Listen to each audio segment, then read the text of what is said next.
Ya, jadi kalau kita lihat BUMD kita, Jawa Timur ini punya 9 BUMD, Pak ya. Ya. Ada 9 BUMD. Nah, dari 9 BUMD ini yang memberikan kontribusi positif dan selalu naik hanya Bank Jatim ya. Bank Jatim itu tahun 2020 memberikan PAD dividen pada kita 370 miliar rupiah. Tahun 2021 ya ditargetkan 375 miliar rupiah.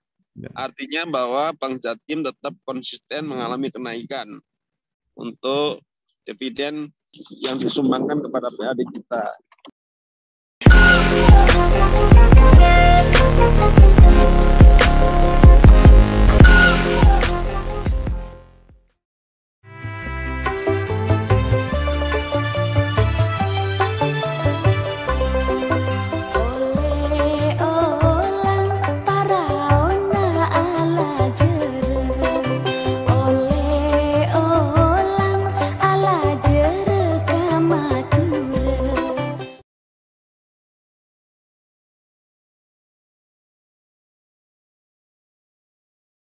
Assalamualaikum warahmatullahi wabarakatuh.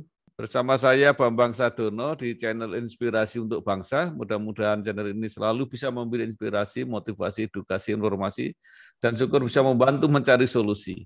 Kami sedang mempersiapkan beberapa video untuk memperingati, memeriahkan, mengayu bagio, memberi makna 76 tahun Provinsi Jawa Timur.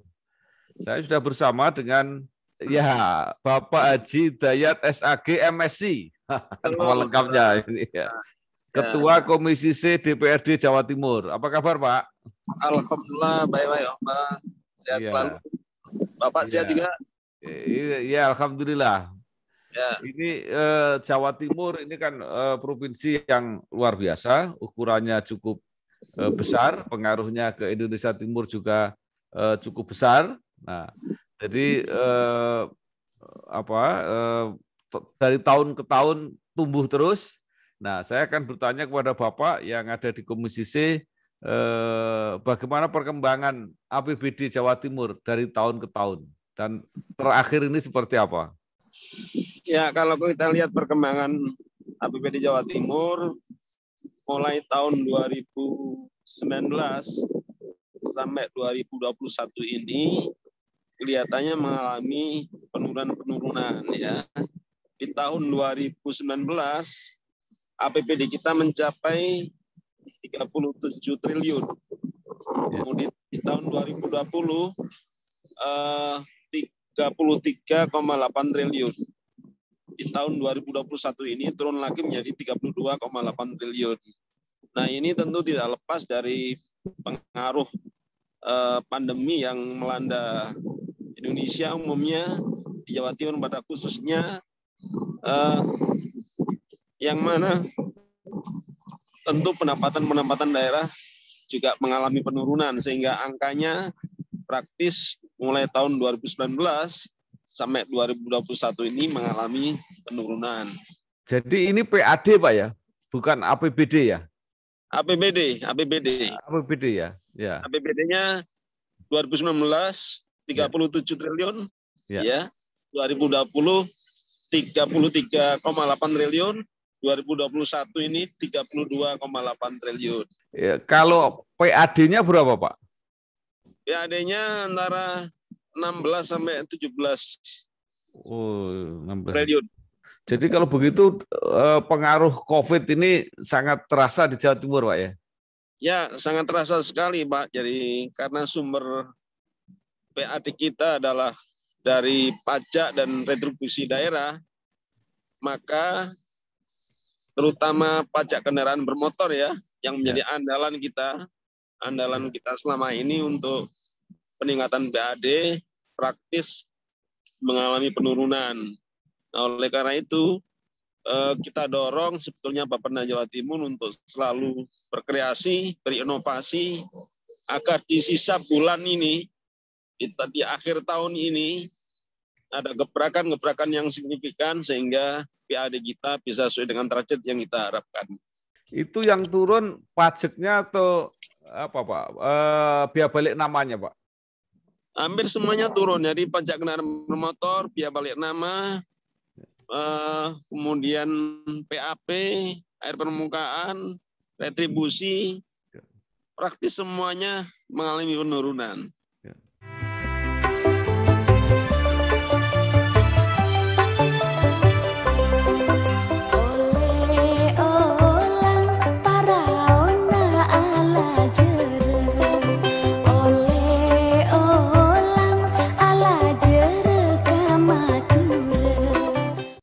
Nah, sekarang perekonomian kan mungkin sudah mulai kembali ya setelah pandeminya juga akan surut. Itu ada dampaknya enggak untuk PAD ini? Ya, jadi kalau kita lihat hari ini, misalnya dalam rangka peningkatan PAD kita dorong Bapenda untuk ada program pemutihan, ya, ada program pemutihan yang sudah di-launching di pertengahan bulan ini. Nah, alhamdulillah ketika ada program pemutihan ini, partisipasi masyarakat cukup bagus, cukup tinggi, sehingga cukup mendongkrak perolehan PAD di bulan September ini. Angka yang tadi saya sebutkan per Juli ya. Per Juli itu pendapatan kita baru 56,31% per Juli ya. Nah, September ini kita harapkan dengan pemutihan pendapatan asli daerah, terutama dari pajak kendaraan bermotor akan bisa terdongkrak sehingga persentasenya makin tinggi di akhir tahun ini.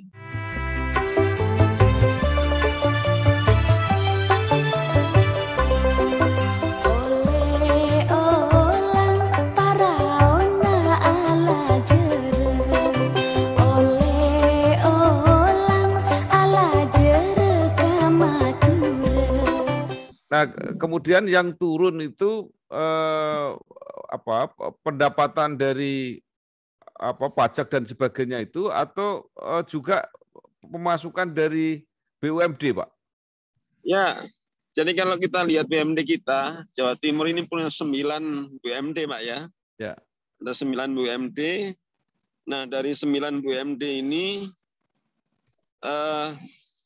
yang memberikan kontribusi positif dan selalu naik hanya Bank Jatim ya.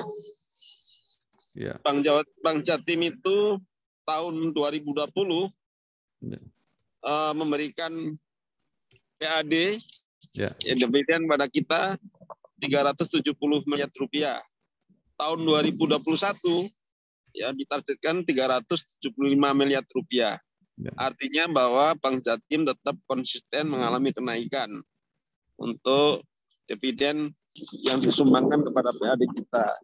Nah, yang lain 8 BUMD yang lain semua praktis mengalami penurunan. Ya, jadi yang signifikan naik hanya Bank Jatim ya. Yang memberikan kontribusi PAD yang cukup signifikan dari tahun 2020 370 miliar rupiah, sekarang 2021 ditargetkan 375 miliar rupiah. Nah, Petrogas Jatim Utama di tahun 2020 itu kontribusi PAD-nya 16 miliar, tapi di tahun 2021 hanya 6,9 miliar rupiah. Begitu juga dengan BWU, ya, CGU, dan PT Air Bersih, kemudian BUMD yang lain praktis ya turun semua di tahun 2021 ini. Jadi angkanya kalau kita total ya dari 9 BUMD itu di tahun 2020 kontribusi PAD-nya 417 miliar rupiah. Di tahun 2021 ini menurun jadi 407 miliar rupiah. Artinya ada 10 miliar penurunan PAD yang kita hasilkan dari BUMD kita.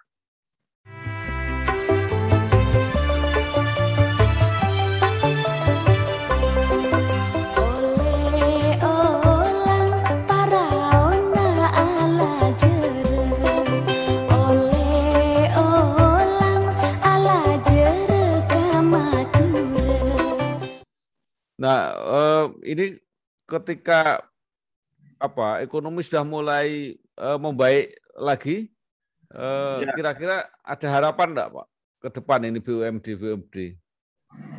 ya, jadi BUMD kita memang perlu banyak reformasi ya, perlu banyak reformasi. Jadi 8 BUMD yang sekarang ada ya, dan kemudian ada pandemi yang melanda di Jawa Timur ini, praktis beberapa kegiatan-kegiatan usaha BUMD kita cukup terganggu ya. Ya. Misalnya PJU ya, karena faktor global dan sebagainya sehingga kinerjanya menurun. Kemudian PWU juga begitu, menurun juga. Nah, artinya bahwa BUMD kita ini harus banyak pemenahan mulai hulu dan sampai dengan hilirnya. Di hulunya adalah bagaimana proses rekrutmen jajaran BUMD yang betul-betul memiliki kompetensi yang baik, ya, yang profesional, yang memenuhi core bisnis dari BUMD itu bisa dilakukan. Dan kemudian hari ini tentu tantangannya adalah berbeda, oleh karena itu dibutuhkan satu leadership yang kuat yang bisa menggerakkan BUMD kita berjalan dengan baik. Nah, arah ke sana kita dorong bagaimana BUMD kita ini sudah bisa, misalnya seperti Bank Jatim ya, sudah IPO ya, sudah membuka partisipasi publik melalui saham yang bisa dinikmati oleh masyarakat. Nah, ini penting agar kontrol masyarakat juga ada. Kemudian yang selama ini menjadi kendala modal BUMD juga bisa teratasi, di mana selama ini kan BUMD kita selalu minta penyertaan modal ke APBD kita. Satu sih APBD kita terkena tekanan yang berat dengan pandemi ini. Nah, oleh karena itu ya harus ada ikhtiar lain. Ikhtiarnya adalah bagaimana kita dorong BUMD kita untuk bisa menuju IPO ke depan.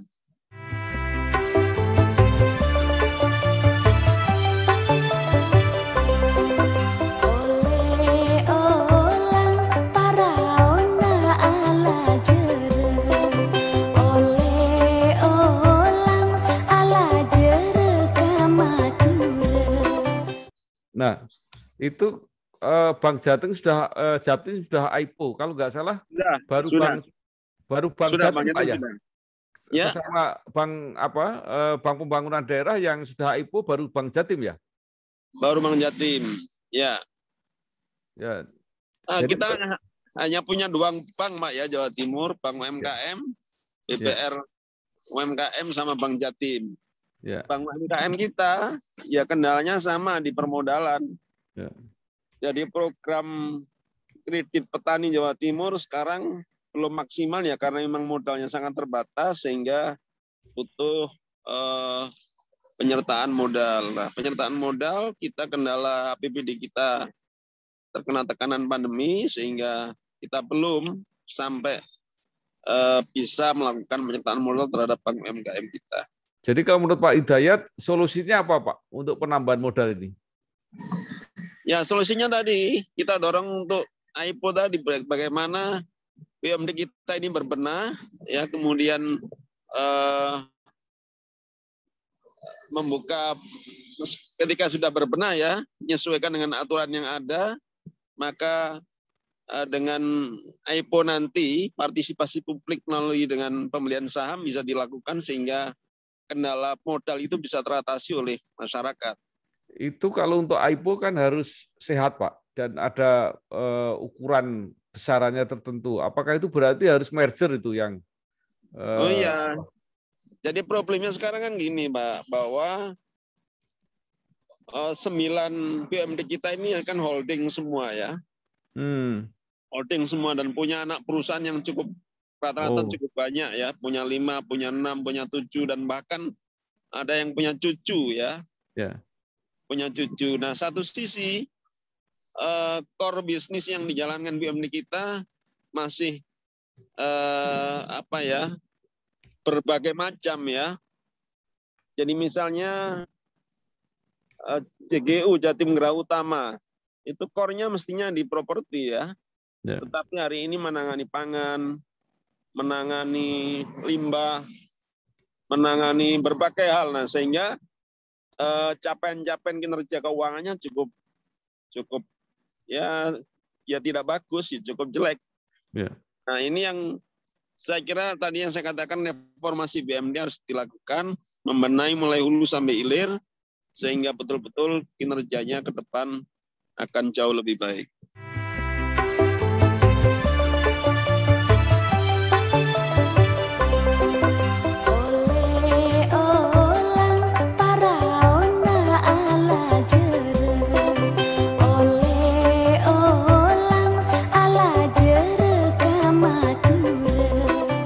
Artinya apakah akan diarahkan gitu Pak, anak-anak perusahaan yang satu jenis dijadikan satu gitu atau seperti apa? Ya, jadi kita akan evaluasi ya, terutama begini, holding ini rata-rata kontribusi PAD-nya kecil. Kenapa? Karena anak-anak perusahaan yang dibentuk oleh holding ini sebagian sehat, sebagian tidak sehat. Sehingga laba yang diperoleh itu untuk ya membiayai operasional anak perusahaan yang tidak sehat. Nah, sehingga menurut saya kalau anak perusahaan memang sudah dirasa tidak prospektif, tidak menjamin masa depan terhadap bisnisnya, ya saya kira untuk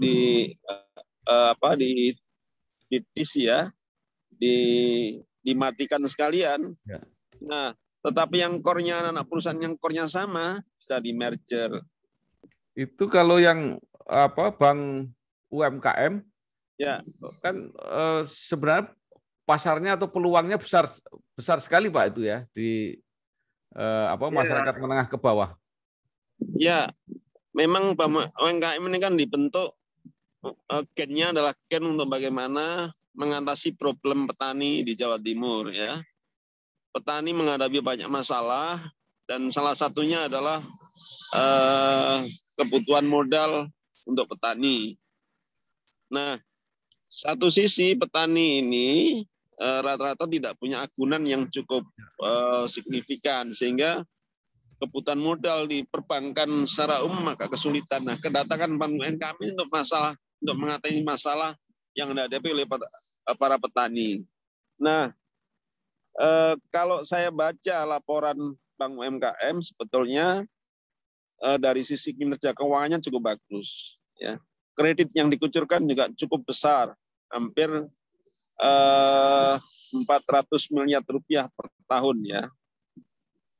Nah, kemudian NPL-nya ternyata kecil ya, 1,34%. Ya artinya para petani ini sebetulnya dari sisi risiko kegiatan usahanya cukup kecil. Ya. Kemudian kejujuran bayarnya cukup tinggi. Ya. Tetapi karena keterbatasan Bank UMKM memberikan modal kepada para petani sehingga tidak maksimal untuk melayani kebutuhan petani yang sangat tinggi di Jawa Timur. Pak Hidayat, apakah itu tidak bisa menyalurkan KUR, Pak? Kalau Bank UMKM itu KUR-nya menerima dari Bank Jatim, Pak.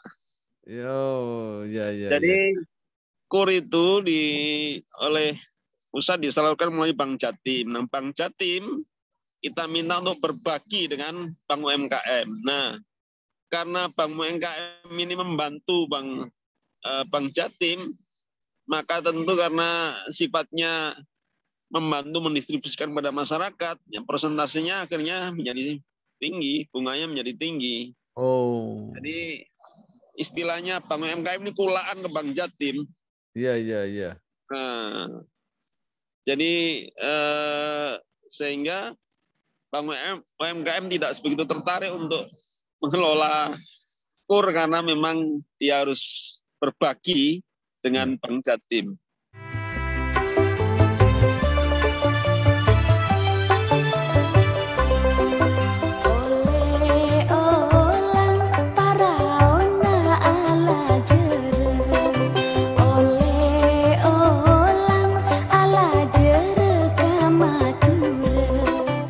Jadi kesimpulannya apa harapan pada BUMD ini untuk kalau tidak menopang membantulah pendapatan APBD Provinsi Jawa Timur, Pak? Ya, harapan kita yang pertama adalah gubernur harus memperhatikan secara serius soal manajemen dan kinerja BUMD kita di Jawa Timur, ya.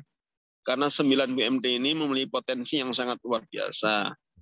Yang kedua, bagaimana BUMD kita melakukan banyak efisiensi, ya. Saya lihat laporan-laporan BUMD-nya banyak yang inefisiensi, ya.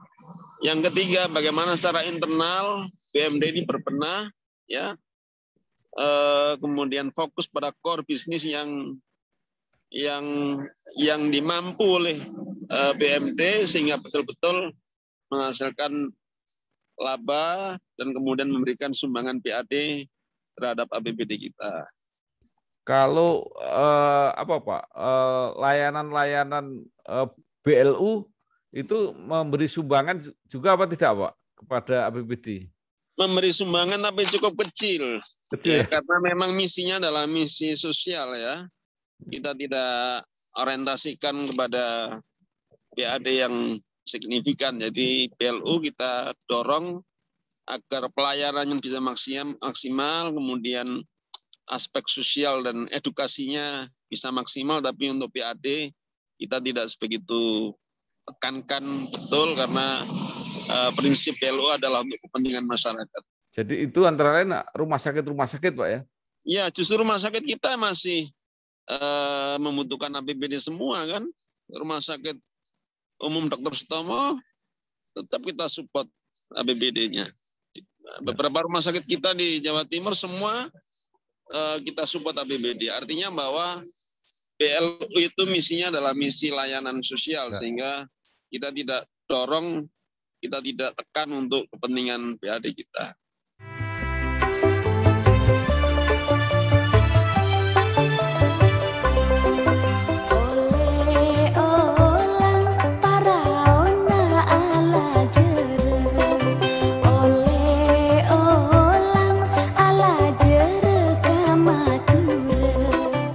Baik, Pak, terakhir seberapa banyak sebenarnya anggaran yang direfocusing sehingga mengurangi anggaran-anggaran yang lain tapi dipindahkan untuk pandemi, Pak? Ya, jadi kalau kita lihat angkanya, ya, angka untuk kepentingan pandemi, ya, saya baca bahwa untuk kepentingan pandemi 440 miliar rupiah, ya. Nah, angka ini hasil refocusing dari beberapa kegiatan-kegiatan yang sudah direncanakan oleh OPD, ya. Angkanya sebetulnya antara 30 sampai 40%. Tapi kalau 440 miliar itu kan sedikit sekali, Pak, dibandingkan dengan anggaran yang kira-kira 30 triliun tadi. Maaf, 440 miliar itu yang sudah realisasi untuk penanganan COVID saja dari angka 769 miliar rupiah. Jadi 43% dari 769 miliar rupiah. Nah, kemudian belum ada insentif nakes, belum ada PTT, belum ada vaksinasi dan sebagainya. Jadi angkanya sebetulnya cukup besar. Jadi angka 769 miliar tadi itu hanya untuk kepentingan penanganan COVID. Belum ada vaksin, belum ada insentif kesehatan, kemudian belum juga anggaran tidak terduga yang digunakan untuk kepentingan penanganan COVID. Ya. Jadi ya sekitar 30-40%. Pak Hidayat, kan ini COVID-nya mudah-mudahan terus menurun terus, lanjut terus. Nah, ini kan anggaran 2022 juga sudah mulai dipersiapkan, dibahas. Kira-kira sudah bisa normal nggak, Pak, anggaran 2022? 2022 kita kalau misalnya vaksinasi hari ini berjalan cukup bagus ya, kemudian level COVID di Jawa Timur bisa ditekan pada angka 2 dan 1 dalam jangka yang cukup panjang, saya kira saya sangat optimis asal begini ya, asal pemerintah daerah, terutama Pemprov Jawa Timur, untuk betul-betul concern bagaimana penyerapan anggaran bisa maksimal. Ya karena dana yang paling mungkin untuk menggerakkan ekonomi adalah APBD. Ya. Nah kalau APBD-nya kemudian penyerapannya rendah, saya kira ekonomi tidak akan bergerak dengan bagus. Tapi kalau penyerapan APBD bisa maksimal, menggerakkan ekonomi Jawa Timur, PMT kita berfungsi dengan baik, saya kira saya optimis bahwa ekonomi Jawa Timur akan tumbuh di tahun 2022 nanti. Ya.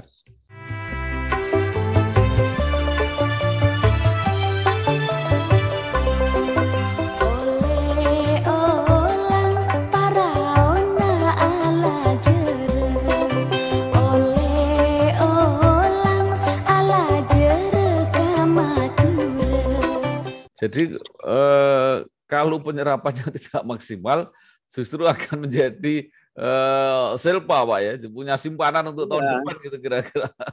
Iya, kalau silpa sangat kalau silpa terlalu banyak sangat kita sayangkan ya, karena ya sekali lagi bahwa dana yang paling mungkin untuk digerakkan sekarang di masyarakat adalah dana pemerintah. Ya, oleh karena itu program hibah, bantuan-bantuan sosial, bantuan-bantuan pembangunan gedung-gedung sekolah dan sebagainya itu penting, karena dengan bantuan-bantuan ini ada swakelola, ada swadaya, sehingga ekonomi bisa tumbuh dan bergerak dengan baik. Jadi artinya anggaran pemerintah yang sudah ada itu supaya semaksimal mungkin segera turun gitu Pak ya? Ya, itu yang diingatkan oleh Menteri Keuangan ya, Pak Sri Mulyani, jangan sampai APBD kita ini ngendon di bank, ya.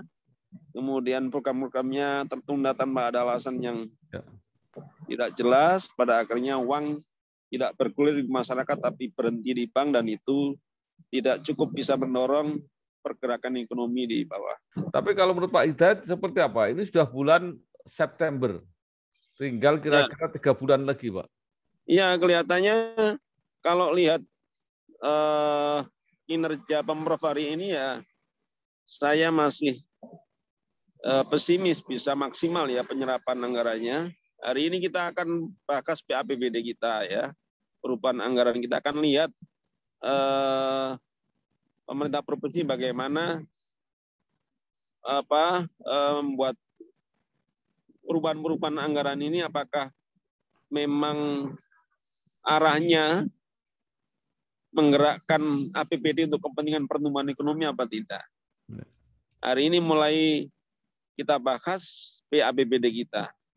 Baik, terima kasih sekali Pak Haji Hidayat, SHG MSI, Ketua Komisi C DPRD Jawa Timur. Ya, jadi ya Pak Bambang, terima kasih. Ya, terima kasih.